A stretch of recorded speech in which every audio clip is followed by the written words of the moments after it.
Okay, so today we will talk about the array.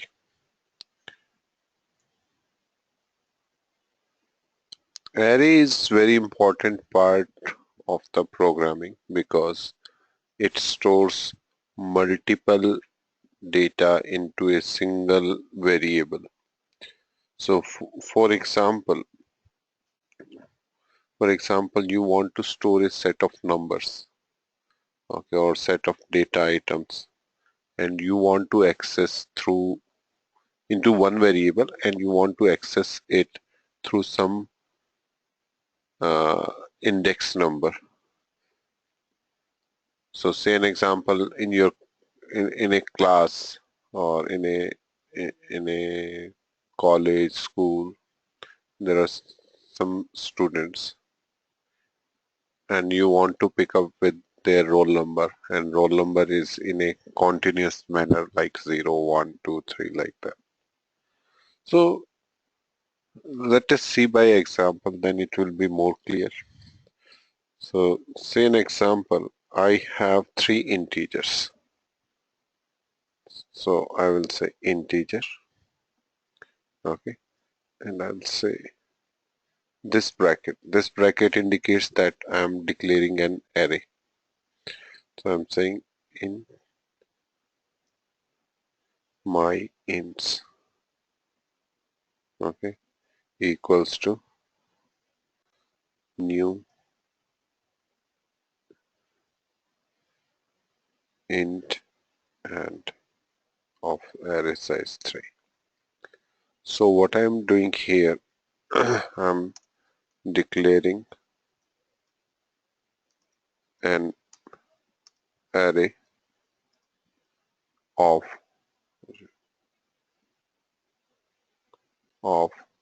integer type, name my int, okay, and it can accommodate maximum 3 values. So it can accommodate maximum 3 values, okay, because I have declared here 3. So it depends upon the size of the array. So 3 values, which is called the size of the array, okay, and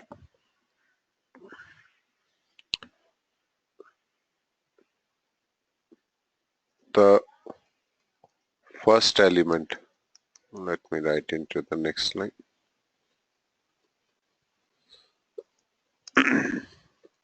Okay, first element gets stored on 0th index and second on 1 and so on. So what I mean here, so for example, I want to store one element. So I'll say my int 0 equals to some number I give 23. My int 1 equals to say 56, and my int 2 equals to 63. So what I'm trying to do here, that in one variable, my variable is my int only, I'm storing 3 values. So if I want to print these values, so I can use for loop, for int count equal to 0, count less than 3, count plus plus.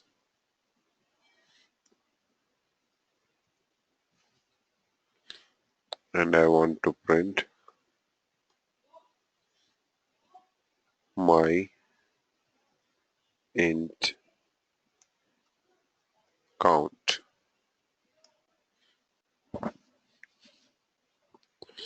See what is happening here. I have created one array. So how do you know it's an array?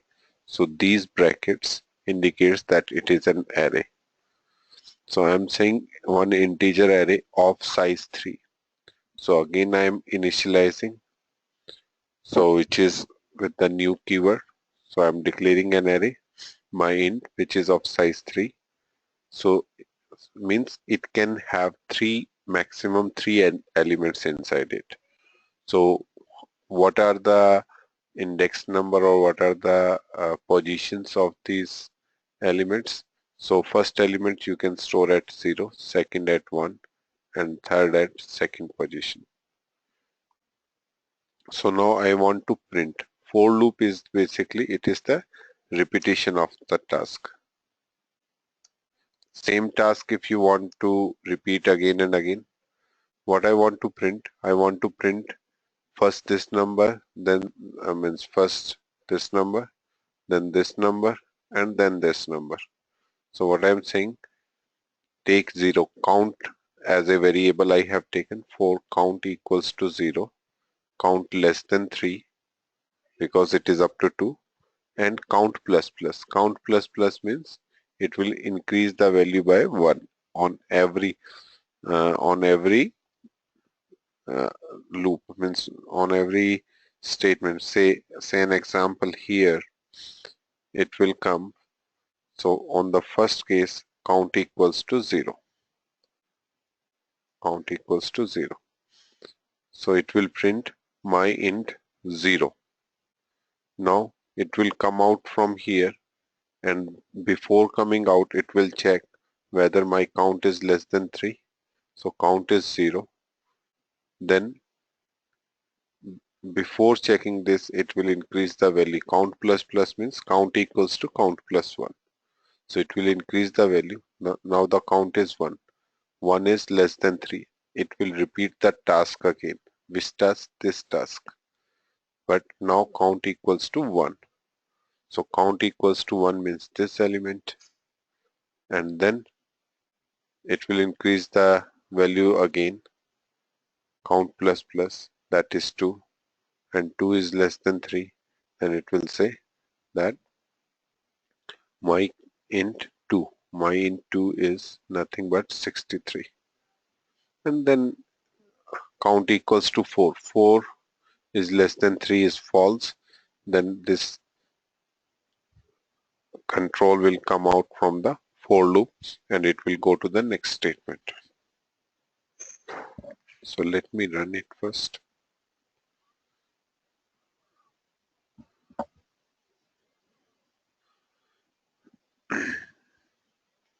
So you can see that these 3 values has been printed.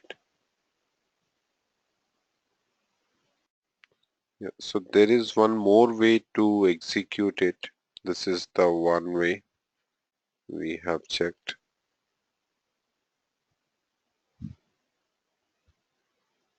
The other way is that for each loop.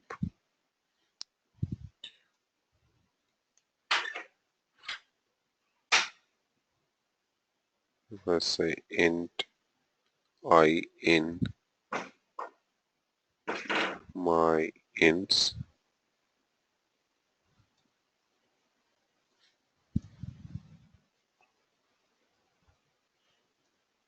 console.writeLine and I say print I.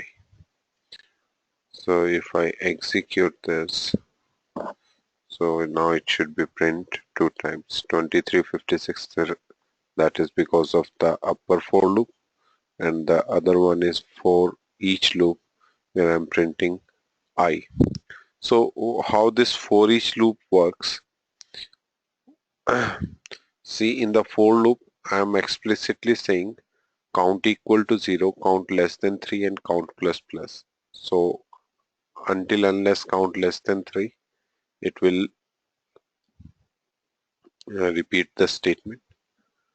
And here what is happening, I in my int, it means I indicates here,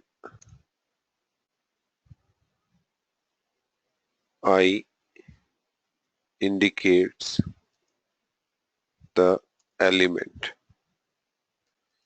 So it traverses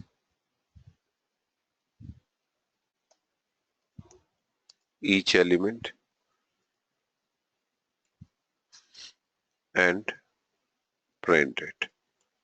So what it is doing, I'm saying I in my int. So first the I will be 23, it prints, then it checks whether it reached to the end of the size, it automatically checks. We need not to write that if it is less than 3 then do it. So that is the specialty of the for each loop. So it will go there and it will check that whether I traversed all the elements or not. If not, then it will go to the second, then third, and so on. So that is why it is printing. So I is nothing but the element value. It's 23, 56, and 63.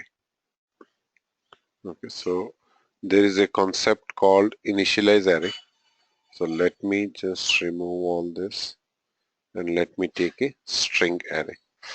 So string where we can store the alphabets or alphanumerics or numeric as well. So but that will be treated as a string characters. So if I take one variable called string array, so if I want to initialize, so one way is that new string, right, and I can say 5. So now I can store 5 strings into this. So so I can say string array 0 equals to Raman, like that. So same way as we did for the previous example where we were storing the integer type value. Now there is other way that we can initialize the array. So how to initialize the array?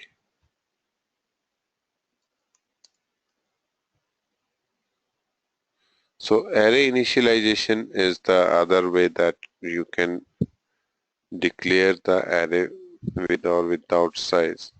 So if I say equals to new string, and here itself I can give the values. So say an example, I'm saying 1,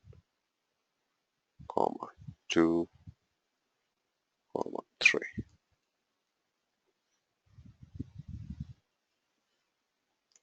So here what I'm saying, I have taken a string array which is of length 3, and the element which is on the 0th index is 1, and the array on the second index is 2, TWO2. Okay, so same way if I want to print, so I will use the for each loop. Now in this case the type is string, so I will take string, say str value, so any variable name we can take, in string array, and I want to print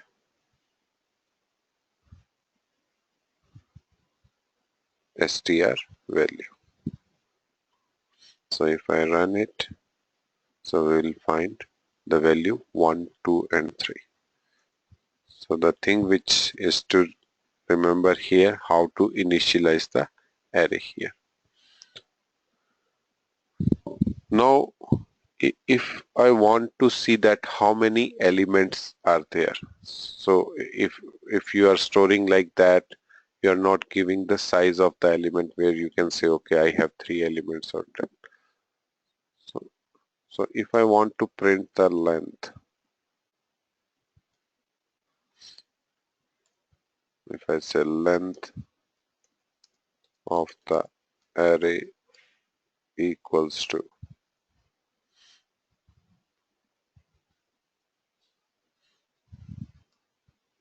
and I'm putting here array str string array dot length. So if I run it, it is saying the length of array is 3.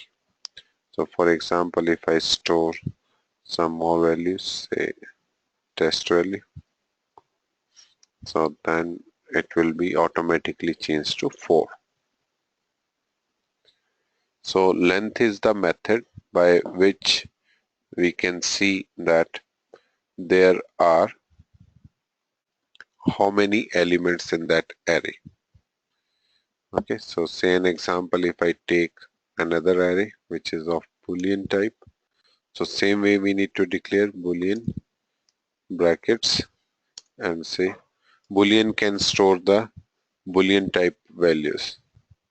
So if I say bool array equals to new Boolean,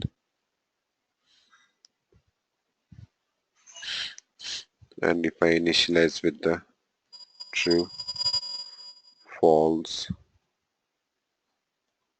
true,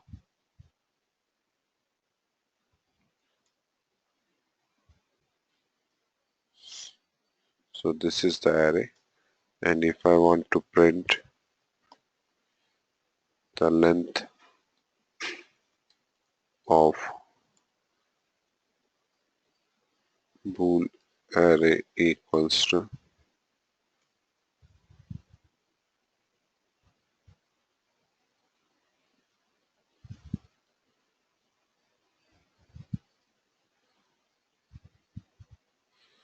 so I'll say bool array dot length. So now here 1, 2, 3, 4 elements. It will also print the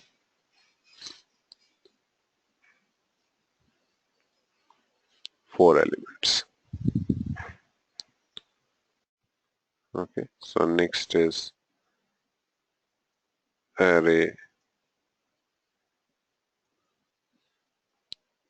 of objects, or we call object array. So object array means when you are having an object of class. So for example,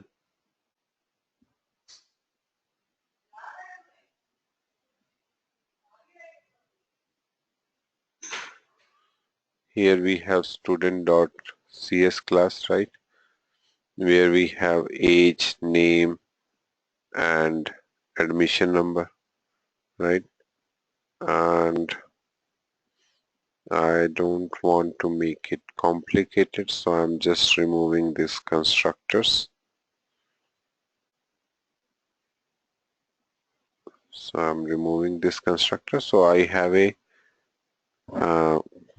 class student which has name, admission number, and age, and input there is a method called student input which stores the data, and student details which prints the data.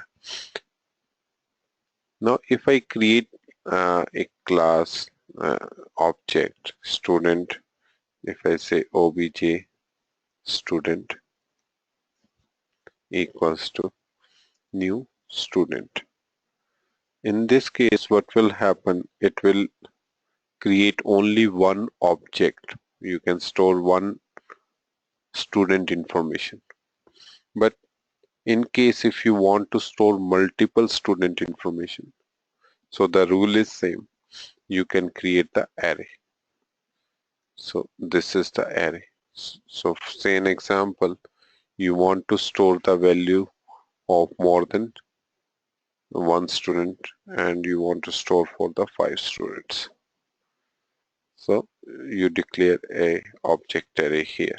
So now obj student is an array which can store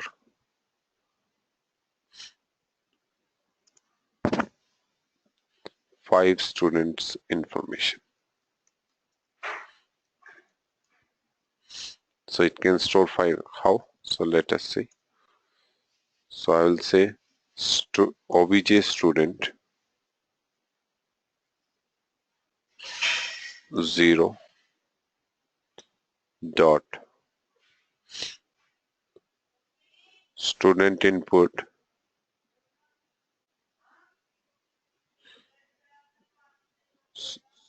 so age I am putting 30.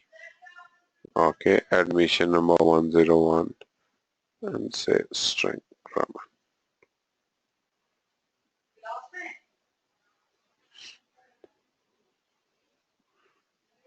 Okay, and now for the second student I will say obj student 1 dot student input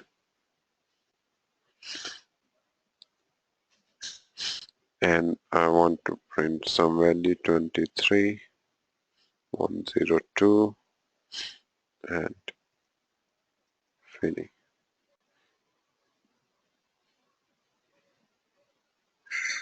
Okay.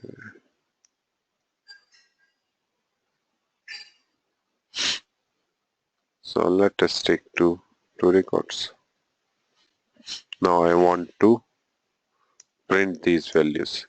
So I have a method, so I will use for each loop for int count equals to 0, count less than say 3, less than 2, and count plus plus.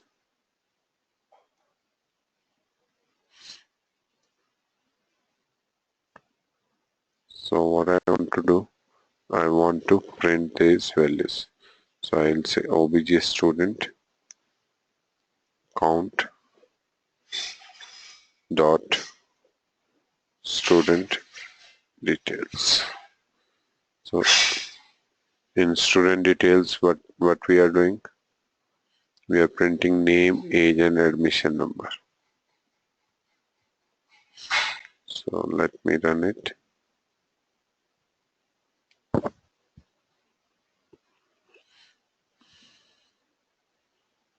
Okay, object reference. Okay. Actually, yes, there is a problem here. So we have declared the objects, but each object we need to initialize individually.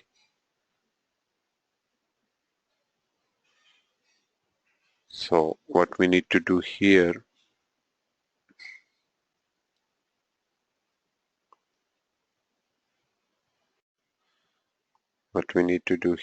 that obj student 0 equals to new student.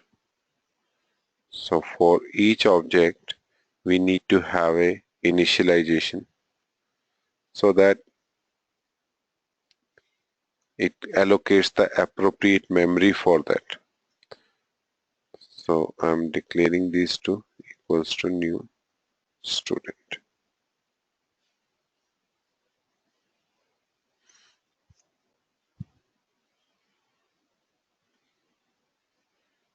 Okay, so let us check now. There is other way also that we also will see. So now you can see that student details first for Raman and second for Fini is printed. So it goes to each loop, right? And now one variable obj student is storing 2 student information. So it depends upon the size of the array. object array. So how many elements you want to store, we can store it here, but we need to give a fixed size in this case. Okay, so next is the multi-dimensional array.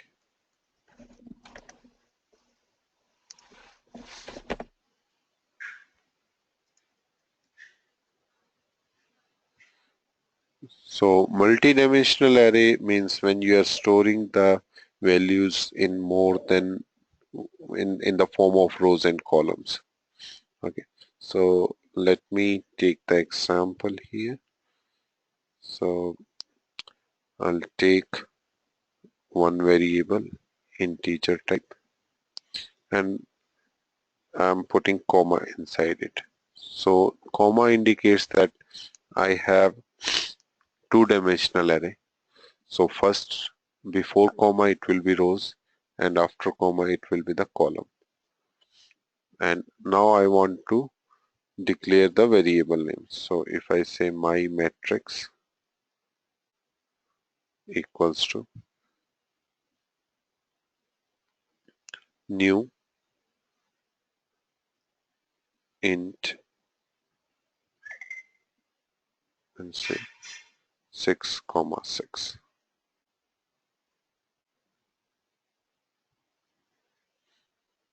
So now I have an array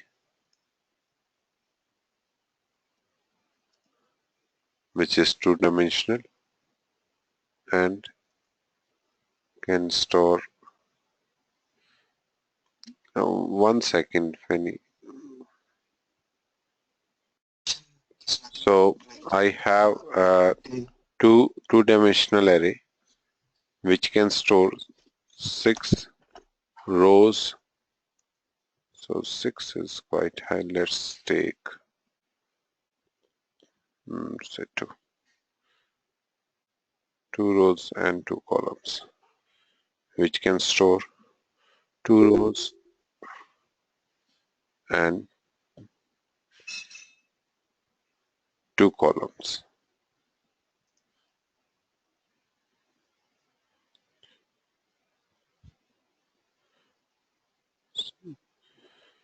So this is an array now which can store 2 rows and 2 columns. Now how to store the values? So for that we need to use a nested loop. So nested loop means a loop within another loop. So what I'm doing here, for int I equals to 0, I less than 2, I plus plus.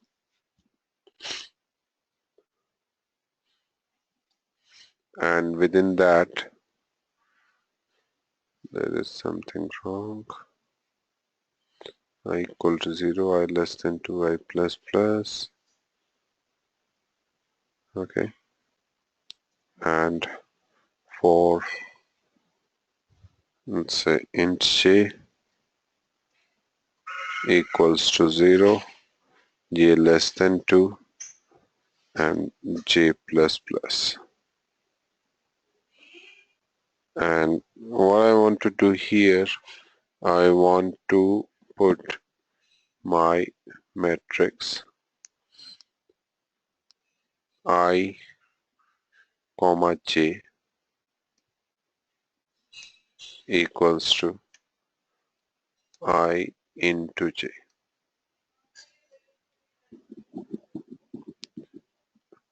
Okay, and this is basically for storage,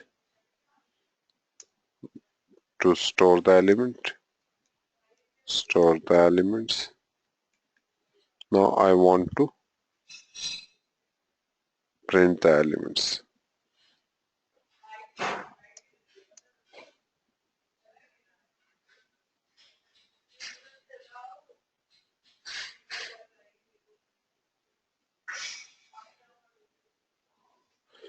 So let me have one more loop statement where I want to print console dot,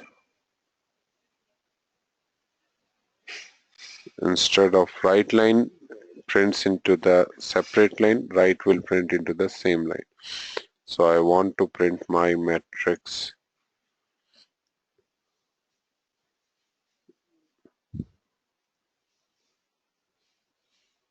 plus, and slash t is for the tab. This, and after that I want to print a blank line.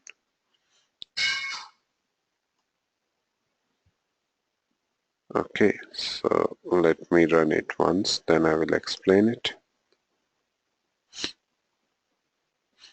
So if you see 0, 0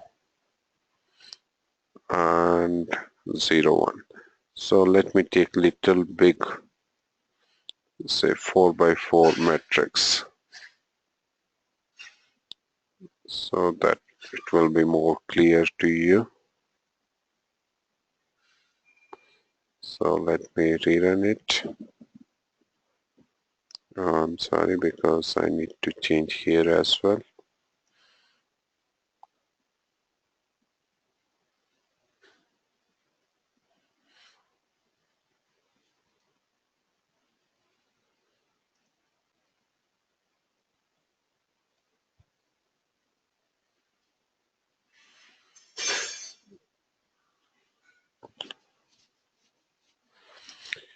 Okay, so what is happening here?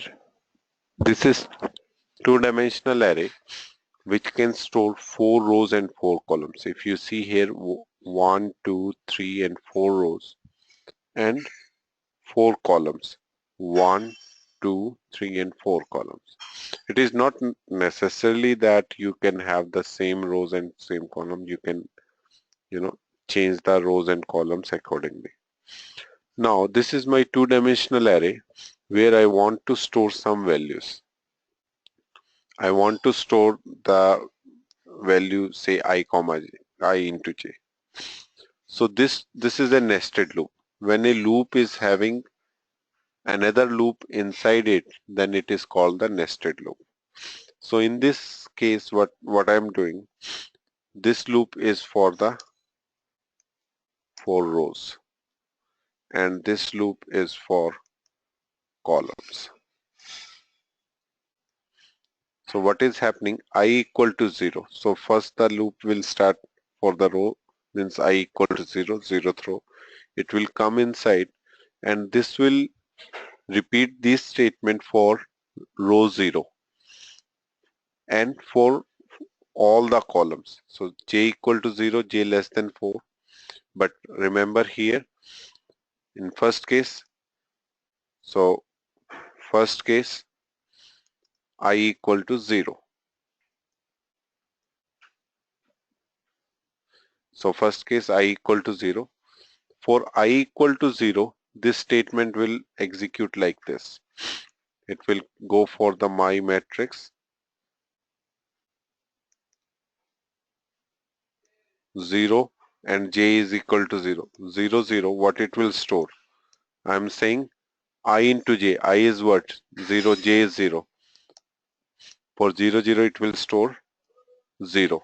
And then this loop continue because this loop will start from 0 and less than 4. Then 0, I equal to 0, j equals to 1. It will store I into j, again 0. And same case, if you see 0, 2, it will store 0 because I is 0 in all the cases, and 0, 3, 0, comma 3, it will store 0. Now then it will come out of this. Then I plus plus means I is equal to 1 now. Now for the next statement, again it will start from 0, but in this case, in second case, I equals to 1. So second case, I equal to 1. So now these value will change. So my matrix 1, I is 1, j equal to 0, and I am storing I into j equal to 0 because j is 0. And now I equals to 1 and j equals to 1. It will store 1 equals to 1, and 1 comma 2 it will store 2, and 1 comma 3 it will store 3. Then it will again come out of the loop. In third case, I equals to 2, then it will store 0, 2, 4 and 6. This nested loop is for storing the data. I'm just assigning that values here. But if you want to print the data, then I need to use the console.write. So I'm printing first data, then /t is basically for the tab space. So it will print the first row, then it will write a blank line. So if you don't write anything, then it will be the blank line. So it will come to the next line. Again, and if you write console.write, it will print into the same row. So I'm saying console.write 0, 0, 0, 1, 0, 2, 0, 3 because it's a nested loop. And if I see, the output will be like this.